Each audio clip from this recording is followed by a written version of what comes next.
Hello and welcome. This is Kristen from the Online Selling Show, and I am here breaking down some things of why I feel that Whatnot is kind of crazy and what is going on with what I'm seeing there regarding shipping.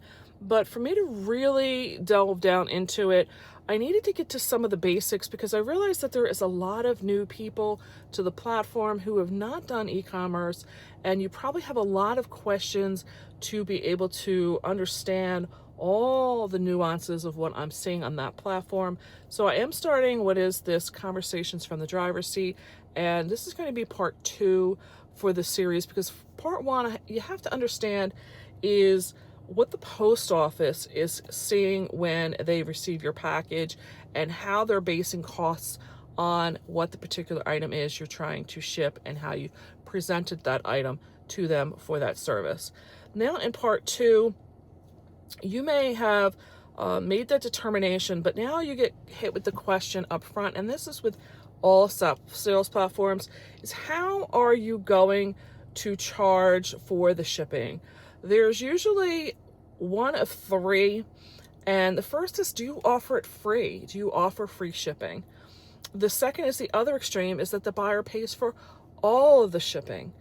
And the third is, do you maybe cap the shipping at some point so that if you're in an example like me where I am on the East Coast and it goes to the West Coast, you just take a blended average of where you expect the package to go to and just put it in as a fixed cost, knowing that in the averages that maybe sometimes people will buy the goods and it'll be local and you'll make some money, and then sometimes you'll lose money because it's going to the opposite coast and it's not going to be fully covered with what you've charged. So there is pros and cons to all of that. The free shipping, obviously, the pros are that it's very easy for the buyer. They just know that whatever the goods are, whatever the cost is to purchase, that's what it is outside of any sales tax that they may be charged. But if it's $5, it's $5 and they can pay that and move on. In that example, the pros are also that when they're bidding, they're probably more likely to continue adding more goods to the cart or maybe bidding more on an item than they wouldn't be if they were paying the sales cost or the shipping costs. But I think we all realize that the buyers, they're not really getting free shipping. You should be bidding or putting into the consideration of what you're charging for that, what is going to be some shipping costs.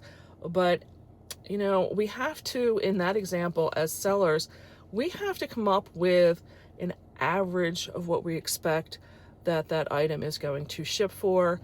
So if you were selling something like a pillow, it is going to probably fall in that 1 to 2 pound range. It is going to be probably still at least a standard size package, and it's going to have some size to it.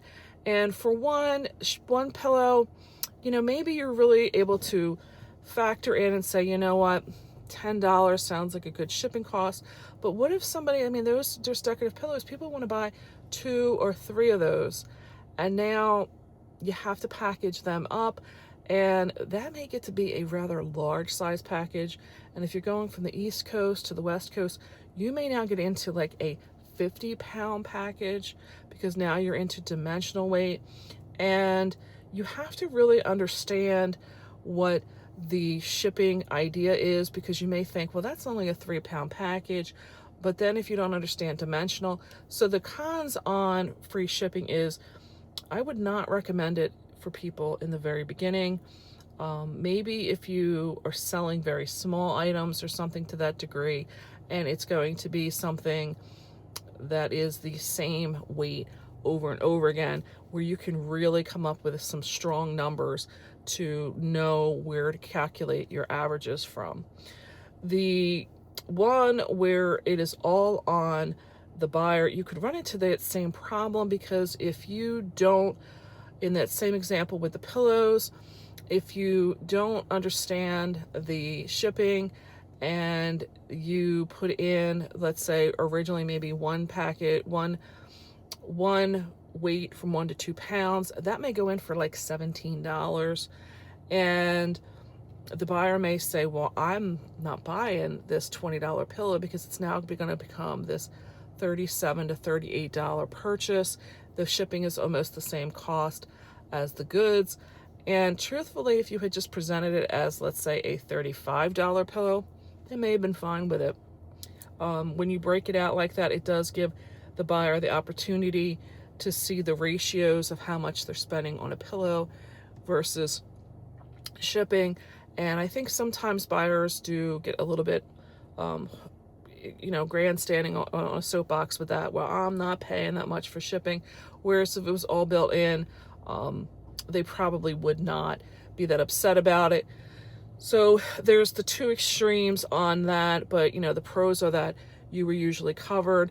The cons are if you're not realistically putting in the measurements, that does become the issue. The other con to that I found was a lot of these buyers are getting to be very savvy now, and they think that, if they're, in my example, staying with the pillows, they're buying 3 pillows, they are entitled to some kind of shipping discount. And if you had put it in there, let's say, and it calculated out to $12 for one, and now they're buying 3 and you get into the oversized, and in my example, it could cost $50 to send them, they're going to look at it and say, well, I might as well just buy one at $12, because if I buy them individually, I would only pay $36 for shipping, whereas if I put the 3 of them together, I'm going to pay $50, and they may just walk away from the wholesale. So there is a lot of back and forth with ideology on that. And then there is the blended, where maybe you've capped it off and you just put in there that all of your pillows will ship for $12. That could turn off your local buyers who really could have maybe had it shipped to them for $8. And now there's that problem where they're not going to buy it because maybe they found somebody else who has the same pillow and they're willing to ship it to them at actual cost. So you've now lost the sale for that. The pros on that, though, is you don't have to sit and weigh each item. If they do buy multiples, your program should just be adding the $12 to each one, and they buy 2, they get 24, they buy 3, it goes to 36, and so on and so forth. But in that example, you could be losing money if, like I said, they add the 3 together, there's $36, and it's almost $50 because you're in dimensional. It's one of those things where almost every item you're selling you have to look at, and it may sound like I'm really being pessimistic about this.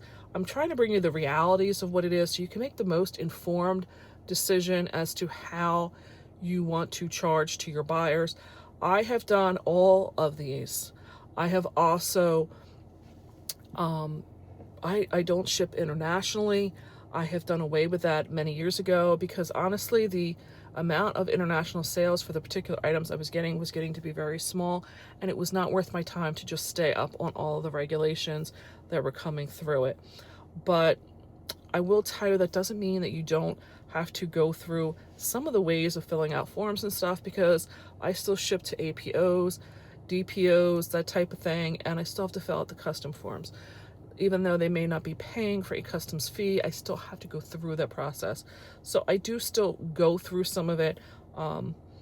If you're going to ship to like Guam, one of those, you could be going through the same thing.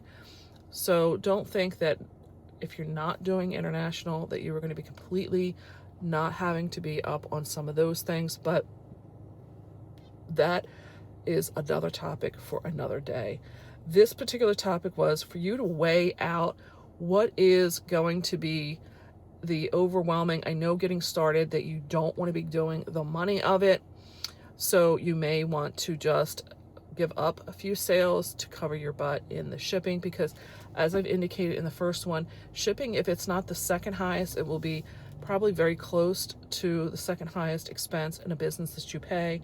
Usually the first line item is all associated costs with a labor cost. Second would be possibly cost of goods and or the shipping. Those are the 3 highest expenses in a business that you really have to put under a microscope all of your expenses, but those are the 3 that you really have to keep a hard rein on. So I hope this series helps.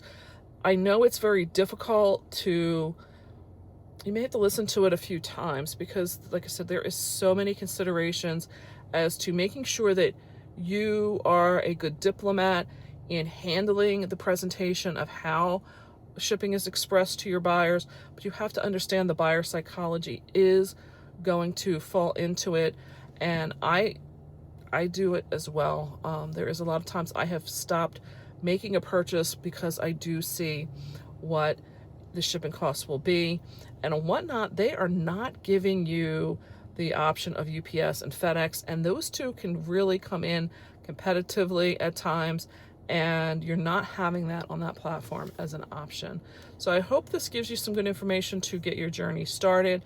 I would not let it stop you. I would tell you to maybe give yourself a few items to get started with and see what you're comfortable with. I myself, having done this for 22 years, I still went on to Whatnot and decided to give it a run with a few items to see, because they do not give you on the front end before you start a show what the experience is until after you make some purchases or after you've made some sales. And it gets to be difficult. I will tell you, it does get difficult to make an educated decision. So I would tell you, use what I've said here as some guidelines. Don't let it stop you. Give yourself a few things to get started with.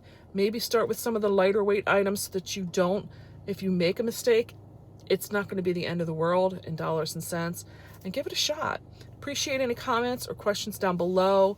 Really appreciate if you hit the subscribe button, help me grow the channel. And I'm going to say bye for now, and I will catch you in the next one.